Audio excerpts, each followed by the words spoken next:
ദൈവ തിരുനാമം മഹത്വപ്പെടട്ടെ.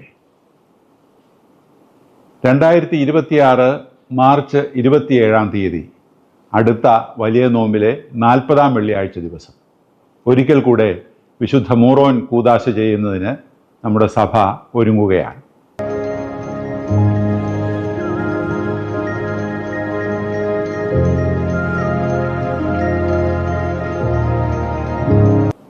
വിശുദ്ധ മൂറോൻ കൂദാശ ചെയ്യുന്നതിന് സഭ ഒരുങ്ങുന്നതായ ഈ കാലഘട്ടത്തിൽ കൂദാശ ക്രമം എങ്ങനെയാണ് ക്രമീകരിച്ചിരിക്കുന്നത് എന്ന് നമുക്കൊന്ന് നോക്കാം.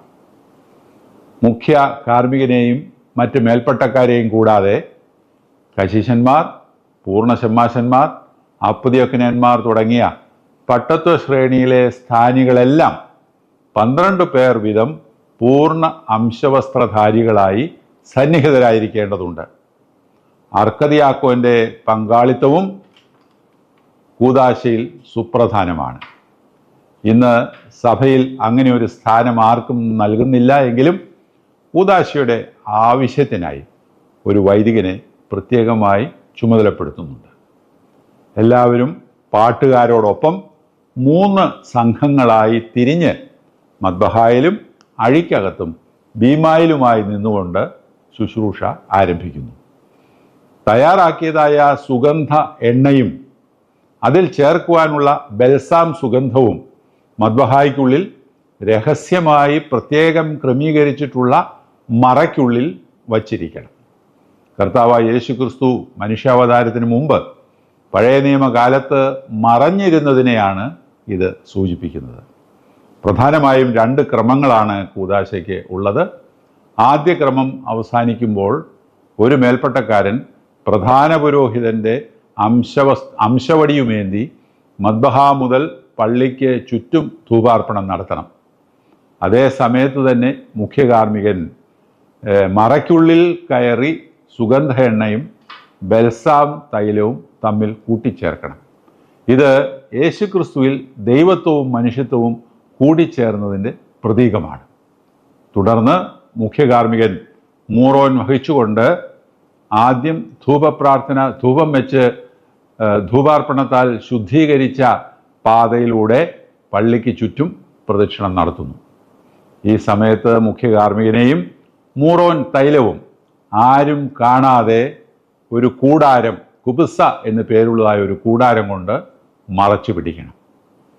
ദൈവവും മനുഷ്യനുമായ കർത്താവ് തൻ്റെ മാതാവിൻ്റെ ഉദരത്തിൽ വസിച്ചിരുന്ന കാലത്തെയാണ് ഇത് സൂചിപ്പിക്കുന്നത്.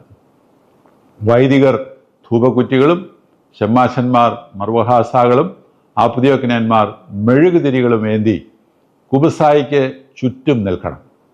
പ്രദക്ഷിണം തിരികെ മദ്ബഹായിൽ പ്രവേശിച്ചാൽ 2-ാം ക്രമം ആരംഭിക്കുന്നു.